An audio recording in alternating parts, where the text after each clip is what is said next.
Good morning, students. We will start off with the revision of the chapter The Fundamental Unit of Life. All organisms, including plants and animals, are composed of cells, and each and every cell arises from pre-existing.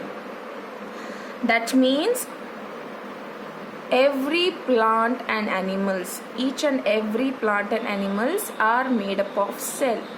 And these cells arise from the pre-existing one. The cells become specialized to perform different specialized function after division. After the cells undergo division, they become specialized to perform different functions. Cell is a basic structural and functional unit of living organisms. Discovery of cell. Robert Hooke examined a thin slice of cork under the primitive microscope. Cork is obtained from the oak tree, bark of the oak tree, and he took a slice of this and observed it under the microscope. He was able to observe the cells like a honeycomb-like structure. It was enclosed. Cell in a Latin word is a Latin word for a little room. Basic characteristics of cells are as follows. They have the ability to replicate independently. Replicate means multiply. They contain hereditary information. Hereditary means genetic information. The information that can be transferred from one generation to another. They can perform all life-sustaining activities on their own, such as digestion, respiration, excretion, etc. They show similar chemical composition and metabolic activities.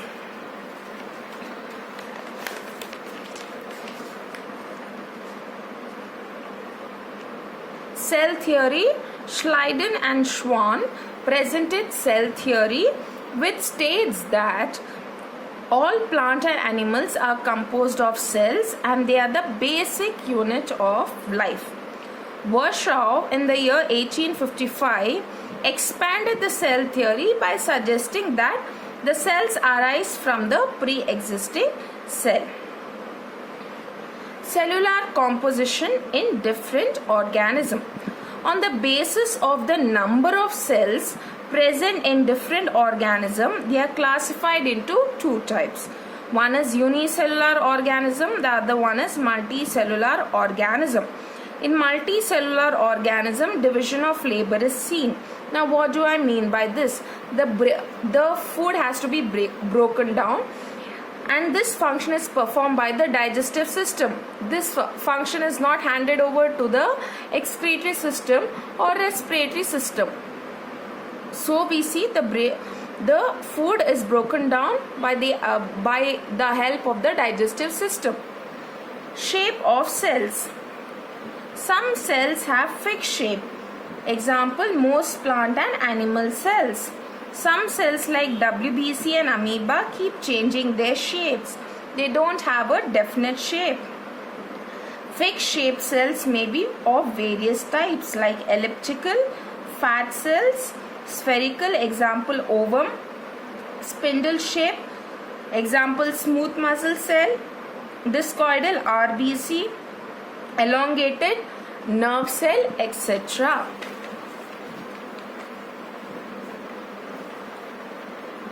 Now size of cells. Now the size of the cell varies significantly from the smallest cell of mycoplasma to a very large egg cell of the ostrich.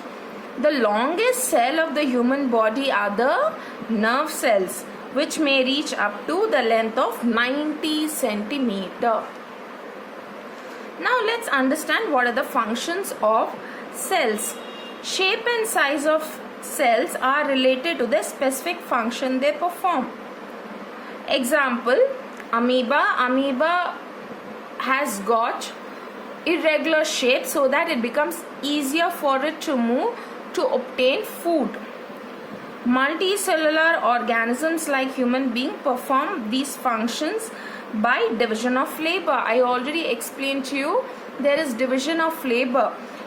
Each and every tissue or a system has taken up a specific function. The work has been divided.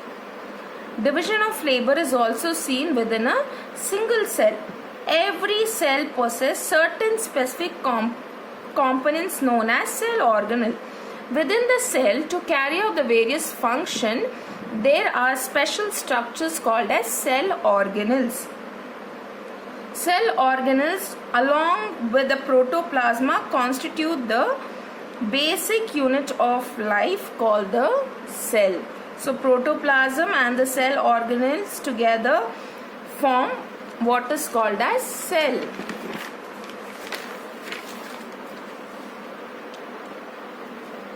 Structural organization of a cell.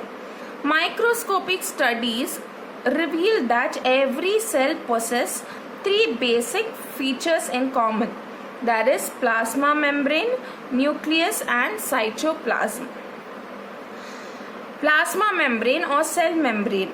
This is the outermost thin and delicate covering of the cell.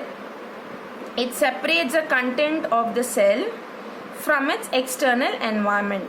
So whether, irrespective of whether it's a plant cell or an animal cell, it has got the presence of plasma membrane, and it is made up of lipids and proteins. Together it is known as phospholipids. It provides flexibility to the plasma membrane. It enables cell to engulf the food and other material from environment. Okay, this process is called endocytosis. Now, because of the flexibility of the cell membrane, there is engulfing of the food and other materials from the environment, and this is nothing but the endocytosis. Example, amoeba acquires food through this process with the help of finger-like projections called pseudopodia. Remember what is endocytosis and what exactly the plasma membrane is made up of. Functions of plasma membrane. It allows the entry and exit of some selective material in and out of the cell, and the cell membrane acts as a semi-permeable or selectively permeable membrane, or partially permeable and differentially permeable membrane. So these are the different terms for us to say that it is selectively permeable. It allows only certain molecules to enter. It does not allow each and every molecule to enter. It helps to maintain the shape of the cell. It acts as a mechanical barrier and protects the internal components of the cell from leaking out. It provides protection against microbes and foreign substances. It gets modified to perform different functions. Microvilli in intestine of human beings for absorption. In small intestine, there are finger-like structures known as villi. Right on top of villi are brush-like structures. They are known as microvilli.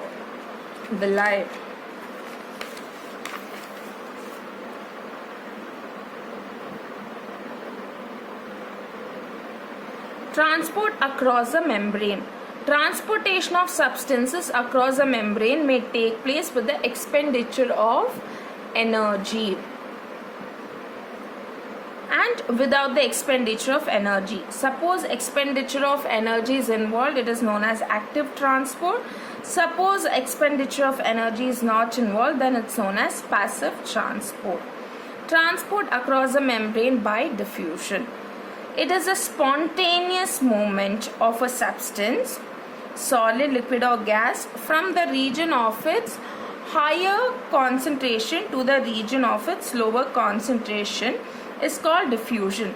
So there is a movement of molecule from a region of higher concentration where there is more number of molecule to a region where there is to a region where there is less number of molecule. For example, inside the cell, the food has been broken down, so there is increase in the amount of carbon dioxide within the cell. Outside, the concentration of carbon dioxide is less. So the movement is happening from inside to outside.